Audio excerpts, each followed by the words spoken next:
ಕೇಂದ್ರ ಕನ್ನಡ ಸಾಹಿತ್ಯ ಪರಿಷತ್ತು ವತಿಯಿಂದ 17ನೇ ತಾರೀಕು ಏನು ದತ್ತಿ ಪ್ರಶಸ್ತಿಯನ್ನು ಆಯ್ಕೆ ಮಾಡಿಕೊಂಡಿದ್ದಾರೆ. ಅದರಲ್ಲಿ ಬೇಲೂರಿನ ಹಿರಿಯ ಸಾಹಿತಿಗಳಾದಂಥ ಡಾಕ್ಟರ್ ಶ್ರೀವತ್ಸ ಎಸ್ವಟಿ ಅವರಿಗೆ ಶ್ರೀ ಪಿ.ಕೆ. ನಾರಾಯಣ ಸ್ವಾಮಿ ಸಾಹಿತ್ಯ ದತ್ತಿ ಪ್ರಶಸ್ತಿ ಆಯ್ಕೆಯಾಗಿದೆ. ಆಯ್ಕೆಯಾಗಿರೋ ಹಿನ್ನೆಲೆಯಲ್ಲಿ ಜಿಲ್ಲೆಯವರಾದ ಇವರು MA ಸ್ನಾತಕೋತ್ತರ ಪದವಿ ಹಾಗೂ PhD ಪದವಿ ಪಡೆದಿರುತ್ತಾರೆ. ಹಳಗನ್ನಡ ಕಾವ್ಯ ಬೋಧನೆ, ಪುರಾತನ ಶಾಸನಗಳ ಅಧ್ಯಯನ, ಪುರಾತನ ದೇವಾಲಯಗಳ ಅಧ್ಯಯನ ಇವರ ಆಸಕ್ತಿಯ ಪ್ರಮುಖ ಕ್ಷೇತ್ರಗಳು.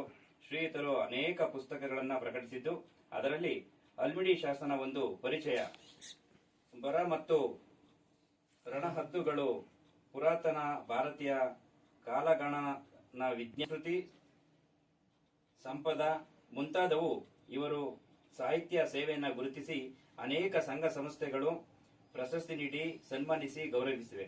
ಇವರ ಸಾಹಿತ್ಯ ಸೇವೆಯನ್ನ ಪರಿಗಣಿಸಿ ಕನ್ನಡ ಸಾಹಿತ್ಯ ಪರಿಷತ್ತು 2024ನೇ ಸಾಲಿನ ದಿವಂಗತ ಟಿ. ಶ್ರೀನಿವಾಸ ಸ್ಮರಣಾರ್ಥ ಶ್ರೀ ಪಿ.ಕೆ. ನಾರಾಯಣ ಸಾಹಿತ್ಯ ದತ್ತಿ ಪ್ರಶಸ್ತಿ ನೀಡಿ ಗೌರವಿಸುತ್ತಿದ್ದು, ಬೇಲೂರಿನಿಂದ ಕನ್ನಡ ಸಾಹಿತ್ಯ ಪರಿಷತ್ ವತಿಯಿಂದ ಅವರನ್ನ ಸನ್ಮಾನಿಸಿ ಗೌರವಿಸ್ತಾ ಇದ್ದೇವೆ.